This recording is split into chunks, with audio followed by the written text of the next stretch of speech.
Playing it small at a leadership level is not very obvious. It's actually quite subtle, especially since you already have the title. You already are a leader. However, these behavioral patterns that keep emerging, that are making you play it small, are now being seen as almost habits. They're your leadership style, your personal leadership style.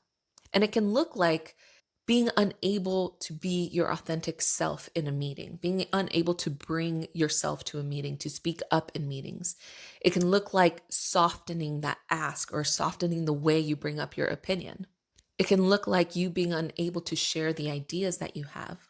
In other ways, it can look like you being a defensive leader, you being a leader that isn't safe to go to when conflict is happening or when something is wrong is going on in a project.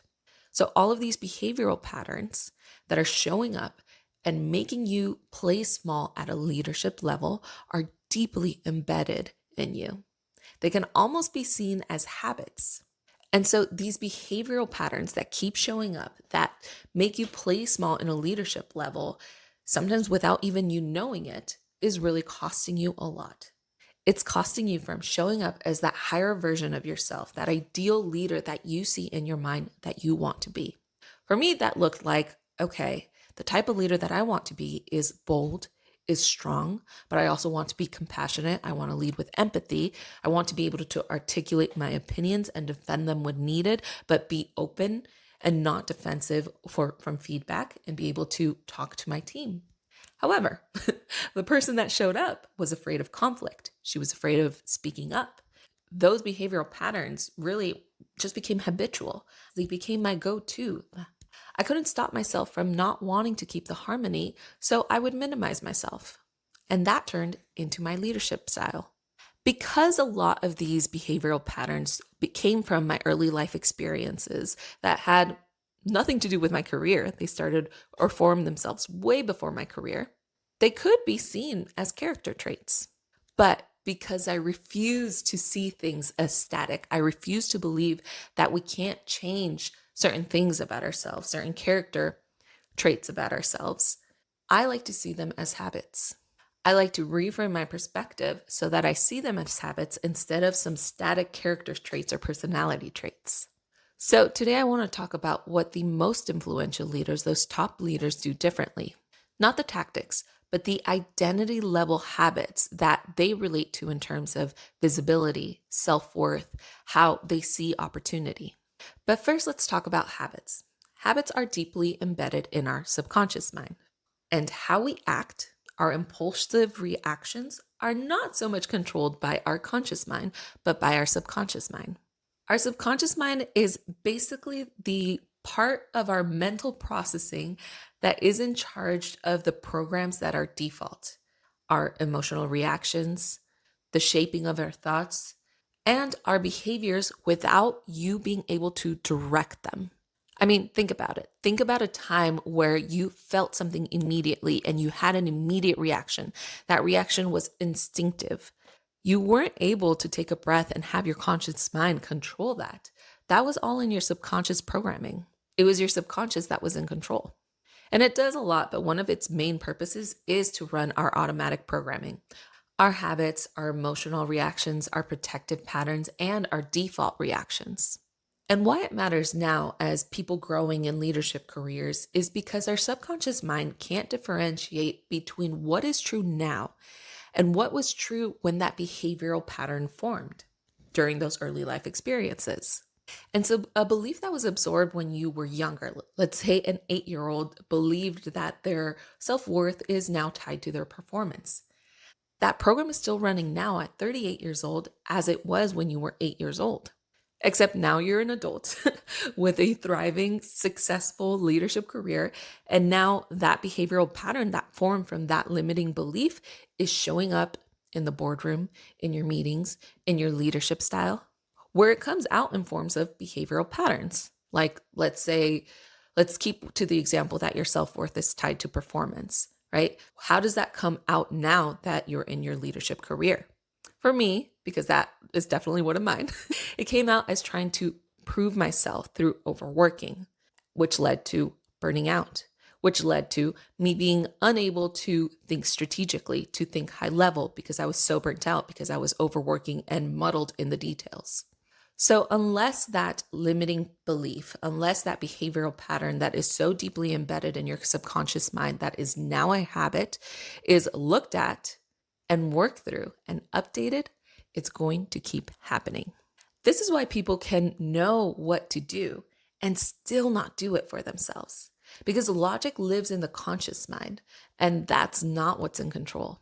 But before we talk about the habits that can truly transform your leadership career, before we talk about what we need to change, I think we should touch a little bit on how to change because changing old behaviors is really, really hard. And at least 50% of our waking behavioral is all habitual. Like I said, we're not so much in control of how we act with our conscious mind. Most of it is our subconscious mind doing that work. To build an effective new habit, there are really 5 components to it. First is a reason. You have to have a strong enough reason to want to change that habit. But be careful here because there's this thing where if you think a lot about changing a habit, if you're kind of strategizing and mulling it over in your mind, you're kind of trick your body into thinking that you've already changed the habit when you actually haven't accomplished it. You also want to tie the reason to something outside of yourself because it's been shown when the reason is a benefit for something other than yourself, there's a greater possibility that you're going to be able to accomplish adjusting your habit. So, for example, let's say a habit that I want to change is being able to speak up and being able to communicate my message clearly to the team. Previously, I had a fear of speaking up, and even when I did speak up, I rushed through my message, and so nothing was clarified for my team, right? I want to change this because I know that it'll help my team succeed. I know that it'll help us as a whole succeed through whatever program, whatever project, whatever task we're trying to do. So, yes, as much as it's a little bit selfish because I know if I grow my communication skills, if I'm able to speak up, I'll be able to grow in my career, in my leadership career. But if I'm able to tie this to a successful outcome of something else, it'll give me even more motivation to want to change this habit. The next one is your triggers. You really have to identify that trigger that makes you instinctively go for that old habit that you want to change. You want to know, what is it? Is it a location? Is it an emotional state? Is it a specific person? What is the immediate preceding action that happens from you reacting immediately with that old behavioral pattern that you want to change? And hopefully, if you're able to recognize the trigger, if you're able to identify the trigger, you'll be able to see it as it's happening and have it give you a second to take a breath and adjust the habit that you're trying to change or adjust the behavioral pattern that you're trying to change. Because being able to identify that trigger will hopefully help you recognize that you want to change a behavior based on this trigger and give yourself a little bit of time to adjust. The next component is replacing a habit with a micro habit. You really want to be short and specific. Otherwise, if it's this long-winded, complicated habit that you want to adopt, you're going to fail. Your body's going to figure out a way out of doing it. So maybe let's say that the habit that you're trying to change is being defensive. Maybe you are a very defensive leader and you really want to change that about yourself. What is one micro habit that you can start doing immediately that can help you adjust, that can help you not be as defensive? I would say something like, okay, every time that I am triggered, I am going to take a breath and count to 3. Something very short, something very specific and quick that you can adopt, right? I'm triggered. Habit. 1, 2, 3. Breathe through it, right? And maybe you'll still respond as being defensive, but this is the first micro habit that you want to adopt because then you'll want to go into effective practice. Practicing chunks of actions that you want to stagger to eventually change that major habit that you want to change. Let's stick to the being defensive example. Let's say the first habit you want is to, when you get triggered, take a breath and count to 3. Next, I want to be able to ground myself. Take a breath, count to 3, ground myself, Figure out a way to remember my self-worth, remember my communication style, remember that nothing here is about my identity. Everything here is about how we work together successfully and move a project successfully. So figuring out a way, maybe there's a mantra, maybe there's something that you need to figure out to ground yourself again. And then the last thing would be to lead with curiosity instead of defensiveness. Let's say that that's the behavior or that's the habit that you want to adopt instead of defensiveness. You want to replace the defensiveness with being curious. So, what does that look like? Okay, I'm triggered, so I'm going to take a breath. I feel like being defensive, but instead of that, I'm going to ground myself for a second, take a breath, ground myself, and two, lead with curiosity instead of defensiveness. Every time I want to be defensive, I'm going to ask questions instead. Can I do that over and over again? Because that's the next step, repeating it over and over until your nervous system feels so safe that it adopts this habit instead of defensiveness. And then the last component is having a plan on how to get back up. You're going to fail, especially through the repetition, especially as you get better and better and make your nervous system feel safer in this new habit. But there are going to be times where it's not going to happen. You're going to fail. You're going to be defensive and you're going to beat yourself up for it because you told yourself you weren't going to be defensive anymore. And yet you were. So know that. It's actually part of my plan. The first part is knowing that failing is part of improving, is part of growing, knowing that it's a data point. And what's the plan here? Okay, so I was defensive. Maybe I go back and apologize and say, hey, I was a little defensive there. Can we start again with curiosity? Or can we lead this conversation again? Can we have this conversation again? Or what is it for you that is your plan to get yourself back up? Maybe it's being a goldfish, just crap, I messed up, move forward, I'll do it better next time. So that's it. That's how you change a habit or a behavior. First, you want to define the behavior that you want to change, figure out your triggers, figure out your reasoning, and figure out what the new behavior is and follow all of those components. So, with all of that as the foundation, here are the 3 habits that I see that truly make a difference in how leaders show up. And for each one of them, I want to tell you the habit that we want to adopt, the potential triggers, and the micro habits that we can start adopting to work towards that final ultimate habit behavior pattern that we want to adopt. So the first one that I see the top leaders, the most influential leaders really have down is being able to make themselves visible before they're ready to be visible. This one really separates those leaders that are able to keep moving towards the next level and the next level and the next level compared to those that get stuck because they're always kind of waiting for the perfect moment. Sometimes visibility can be seen as arrogance. It can be seen as a little bit of self-promotion. But really, it's simply the decision to stop hiding your thinking, your leadership, your perspective until you have every piece of information available to you and you feel confident enough to share it. The thing is, certainty doesn't come before leadership. I think that a lot of us get this wrong because we truly believe that our leaders know everything, right? They know everything. They're able to answer every question. They have all of the experience. They have all of the years. They're 100% qualified for the leadership role that they're in. And that is just not true. I have definitely been in leadership roles, leading teams with 20 years more experience than I did, trying to lead them through delivering whatever it is that we were trying to deliver. And the reason that I was put in that position is because I was able to lead teams, figure out schedules, figure out strategy to get to an outcome and to get teams to work with each other. I was the person with the least amount of experience and the least knowledge in a lot of these things, but I was still the person in the leadership role. So every time that you speak up before you feel you are ready, every time that you do have an opinion, even if you're not 100% sure that you have all of the pieces of information, but that you do think this opinion is valuable, every single time you do that, you give your nervous system a little piece of evidence that it's safe to do so. And then eventually your nervous system starts realizing that it is safe to be visible. It is safe to lead, even if you don't know everything. The leaders on top of their field are not more ready than you. They're not smarter than you. They're just willing to put themselves out there.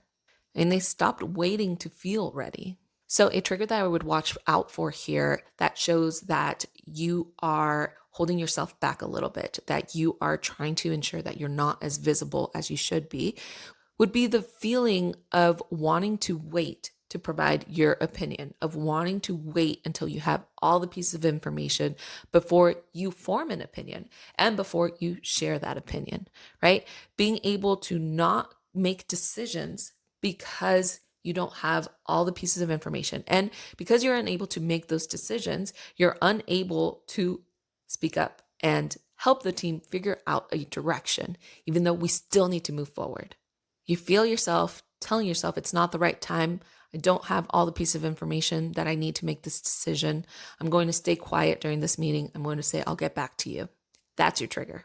When you feel that, that's your trigger. When you feel that need to stay quiet, to not share, that's your trigger. The feeling of not wanting to speak up is the trigger. So what's a micro habit that you can use to help you push past that? For me, it was speaking up, even though it was a question, right? I had a leadership role. I know we had a specific outcome, a specific deliverable to do, but there were 3 decisions that weren't being made, right? Sometimes I would just ask the question, what are the decisions that need to be made? I would start slowly. It was more of teaching my nervous system that it was okay to be wrong, to make a mistake in front of my team. That taught me as a leader that actually being authentic with them and letting them know that, I don't know, guys, I don't know what we're going to do here. Let's talk it through. That actually helped me become a better leader. It helped my nervous system realize that it was safe to be fully visible. But it happened incrementally with one micro habit, which was asking questions, speaking up, even though I was terrified, speaking up, even though they were looking at me to lead, and doing that micro habit of just, okay, let's just ask the question to start a discussion. Eventually, obviously, I got to the point where I was able to make decisions without all of the information, but it started with one micro habit. Another habit that I see some of the most respected leaders have is that they treat their own self-development as a non-negotiable. I think we've gone so far down the hustle culture, especially in corporate. I mean, if you work more than 8 hours a day, if you're putting in the time, if you're in every meeting, if you're skipping lunch, if you're not going to the gym because you're in the office working, that's seen as something to be proud of, something to admire, right? But in reality, some of the best leaders that I've worked with have always made sure that their self-development and themselves, they prioritize themselves first. I see them say, you know what, these 2 weeks, I'm going to a leadership course. I'm going to do some coaching at this specific hour of the day, and no one can put a meeting during that hour of the day. I see them prioritize their own learning and their own mental health. So they're going to the gym and they're reading and they're spending that time to genuinely come to the office or to lead their team from a good perspective.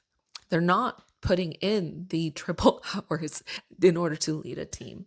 They're really prioritizing time for self-development. So a trigger you really want to watch out for here is every single time that you tell yourself that you're going to work on yourself, that there's some self-development that you want to do, but there's a full workload that you have, and saying, okay, you know what? I'll focus on this stuff later. I'll focus on it later when I have more time, when my workload is less. And you're not prioritizing your self-development yourself. You're prioritizing the workload, right? So you're not making sure that you're making space for this. You are saying, I'll do it later. That's a trigger. That should be a trigger that you're watching for. Catch yourself doing that. That's the old habit protecting itself. And a micro habit, these fortunately are very easy. Tell yourself that you're going to schedule 1 hour only, fully dedicated to self-development. Whether that's taking a course, taking a management course, taking a leadership course, doing some coaching. I even consider therapy as being part of developing yourself even in your career. Or it could be simple as journaling. Whatever it is, adopt that micro habit, schedule it in your calendar, and do it every single week.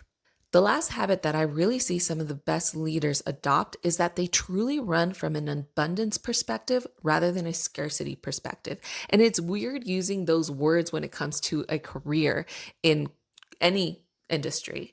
They seem very much kind of the woo woo, self helpy kind of words, scarcity versus abundance. But it's true.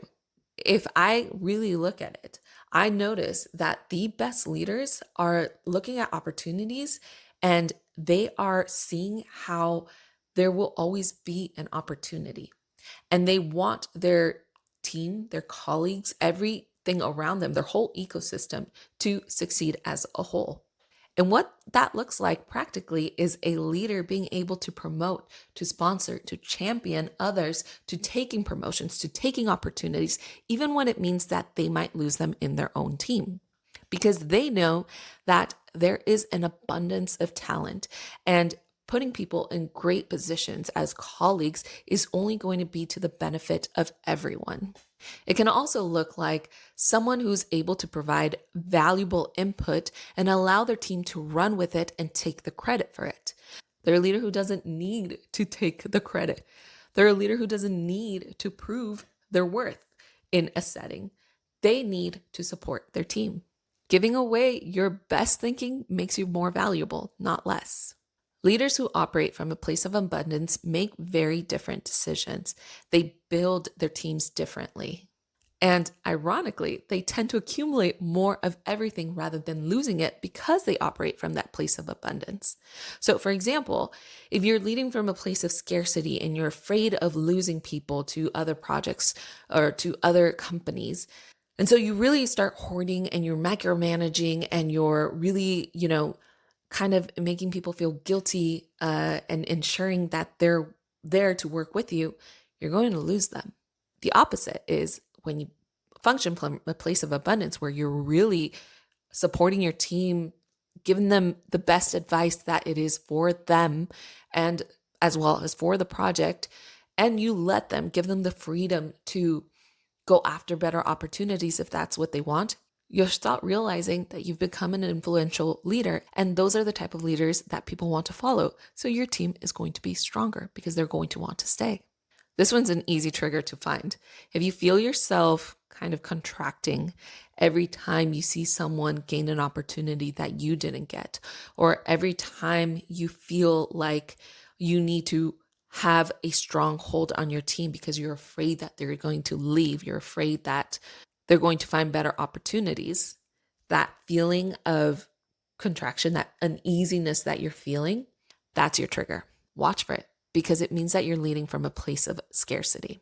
So, a micro habit that you can adopt is when you feel that trigger, immediately say something good. Write down something genuinely supportive of whatever is happening.